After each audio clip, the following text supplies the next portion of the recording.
Some women go on GLP-1 medications and lose weight quickly. Others can barely respond, plateau within weeks, or actually feel worse, maybe more tired, more depleted, more disconnected from their body. And when this happens, the assumption is usually, I need a higher dose, I just need to give it more time, or maybe I'm doing something wrong. But here's what I want you to understand. GLP-1s don't fix the underlying problem. They expose it. And if you don't understand what they're exposing, you'll keep trying to force a result that your body isn't ready to give. Hey, beautiful. It's Claudine, a functional health practitioner and author of Your Midlife Body Code. If you're new here, make sure to like, subscribe, and tap the bell. And if you want help figuring out where your body is right now and why it might not be responding the way you expect, you can take my Midlife Body Code quiz below. So let's dig in. If your body isn't responding the way you expected, whether that's with GLP-1s, diet, or anything else, you're not crazy and you're not doing it wrong. What you're experiencing is very common.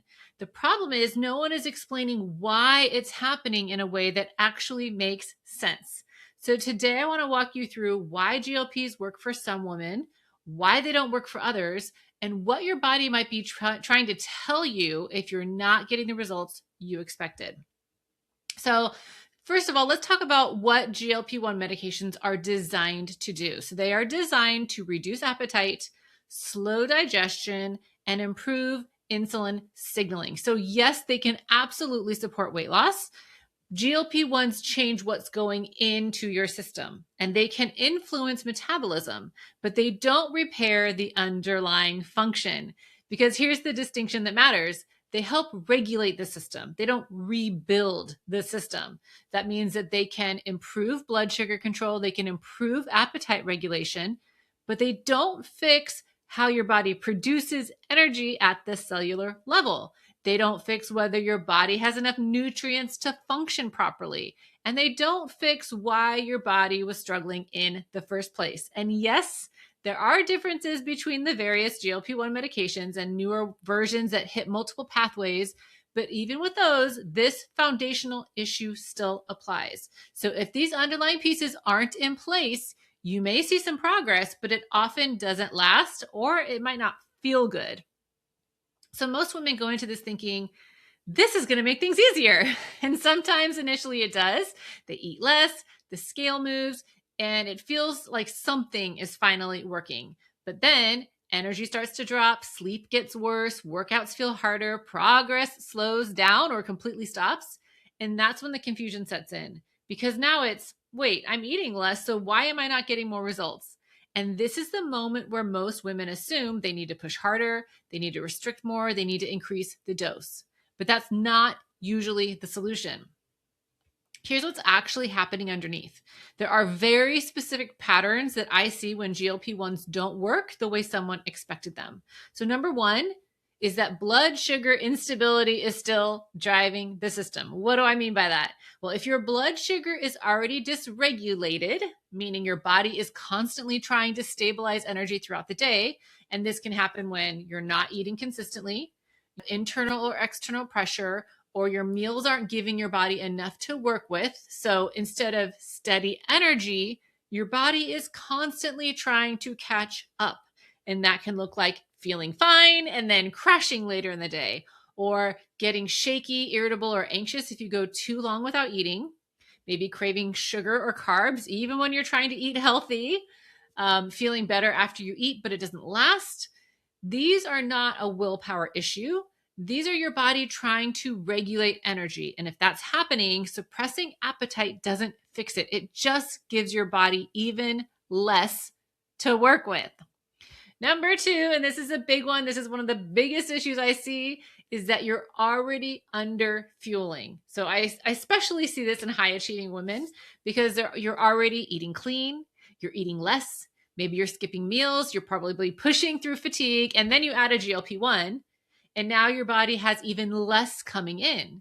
And at that point, your body isn't thinking, let's burn fat. It's thinking, we don't have enough to work with. We need to conserve. And that's when you start seeing slower metabolism, increased fatigue, brain fog, muscle breakdown, weight plateau. So it feels like the medication stopped working, but your body just shifted into protection mode. Number 3 is mineral depletion is limiting your body's ability to respond. So when appetite goes down, nutrient intake usually goes down too. And most midlife women are already low in key minerals like sodium, potassium, and magnesium. These aren't optional. They're required for energy production, nervous system balance, blood sugar regulation, and cellular function. The function of all the cells in your body. So if these are already low, your body doesn't have what it needs to respond properly.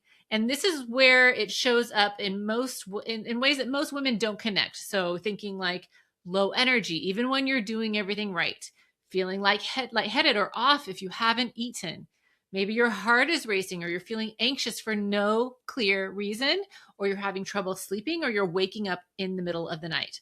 That's not random. That's your body missing the raw materials it needs to function. So when you add something that reduces appetite, you're often lowering your intake even more. And now your body has even less to work with.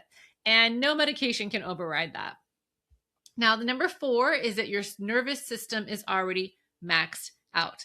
This is the part most women don't realize. If your body has been in constant go state for years, managing everything, handling stress, pushing through exhaustion, then your system is already operating from survival, not repair. And when that's the case, your body is focused on getting you through the day, not optimizing, not rebuilding, not letting go of weight. So this is where it shows up in ways that you might recognize, like feeling wired but exhausted, crashing at the end of the day, waking up in the middle of the night, feeling like everything suddenly takes more effort. That isn't random. That's your body under strain. So when you add something that reduces your intake or adds another layer of pressure, it doesn't create results. It creates more resistance because your body isn't prioritizing fat loss. It's prioritizing staying stable. And for some women, there's even another layer. Their genetics affect how their body responds to GLP-1 signaling, meaning even if the medication is doing exactly what it's supposed to do, their body doesn't use that signal efficiently. So they might feel less appetite, but not see much change in body composition or plateau much faster than expected. And this is where it gets confusing because from the outside, it looks like this should be working, but internally the response just isn't there. And in those cases, increasing the dose doesn't fix it. It just puts more pressure on a system that isn't responding. What actually helps is stepping back and supporting the underlying systems first, and in some cases, using peptides that work through different pathways altogether. There are more ways than just GLPs to tell your body to lose weight, okay? Now, what if GLP-1s were working and then stopped, okay? So for some women, the issue is it never really works the way they expected. But there's also another group of women who have the opposite experience. They might have had an initial weight loss followed by a plateau, or they've had progress that fades over time. Because again, that underlying issue was never addressed. So once the body adapts, there's really nowhere else for the process to go. And that's when women say it stopped working. But it didn't stop working. It just reached the limit of what it can do on its own. So this is the part I really want you to hear. GLP-1s aren't the problem. Your body isn't broken, but your body may not be able to respond the way you expect right now. And until that changes, no tool is going to give you consistent results. No medications, no supplements, no peptides. So if you are on a GLP-1 and not getting the results you expected, you're feeling worse instead of feeling better, you're stuck in a plateau that doesn't make sense, or you're afraid to stop because nothing else has worked, this is exactly the conversation we need to be having, because this isn't about effort. It's about understanding your body. So if you're listening to this and thinking, okay, this actually sounds like me, here's where I would have you start. Not with another medication, not with another tool, with your foundation. So first, I want you to make sure you're actually eating enough during the day. Now, I know that sounds simple, but this is one of the biggest issues I see, because if you're under fueling, your body will not prioritize fat loss. It will prioritize survival. So that means consistent meals, enough protein, and not saving all your food for the end of the day. Second is supporting your minerals. Now, most women in midlife are low in sodium, potassium, magnesium, and these are critical for energy, blood sugar balance, and nervous system regulation. If those aren't in place, your body won't respond the way you expect, no matter what you take. So, take an Epsom salt bath for magnesium. Drink a blood sugar friendly adrenal cocktail for sodium and potassium each day. My recipe is a half a teaspoon each of Celtic salt and cream of tartar with a squeeze of half a lemon in 4 cups of water. You can also get a hair tissue mineral test to see exactly which minerals your body needs. Third, pay attention to your sleep and energy pattern. If you're wired but exhausted, if you're relying on caffeine to get through the day, that's not something to push through. That's your body telling you it's under strain. And if that's you and you've already tried fixing your bedtime routine, taking more magnesium, meditating, sacrificing your firstborn, and all the things, you'll want to check your stress and hormone levels via a Dutch test to see what's really going on. And finally, stop stacking more solutions. This is where a lot of women get stuck because they add more supplements, they add higher doses, they add more restriction, thinking that that will create results.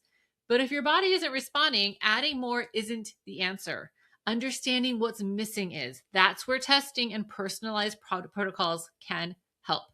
So if you're at the point where you're like, okay, this sounds like me, and you're realizing this isn't just about the medication, it's about how your body is responding underneath, you can absolutely start with the things we just talked about, right? Eating enough, supporting your minerals, paying attention to your sleep and energy. But if you're not sure which of those is actually driving it for you, that's where we can get more specific. Because this is the part most women miss. It's not about doing everything. It's about doing the right thing for your body. Because guessing, even with good information, is still guessing. That's exactly what my Midlife Body Code quiz helps you figure out. It shows you which system is most likely driving what you're dealing with right now and what to focus on first. You can take it below. And if you've already tried multiple approaches, including medications, and you're still not getting the answers, that's where we can actually look at it together. If this was helpful, share it with someone you think could benefit, and be sure to like and subscribe so you don't miss an episode. See you next time.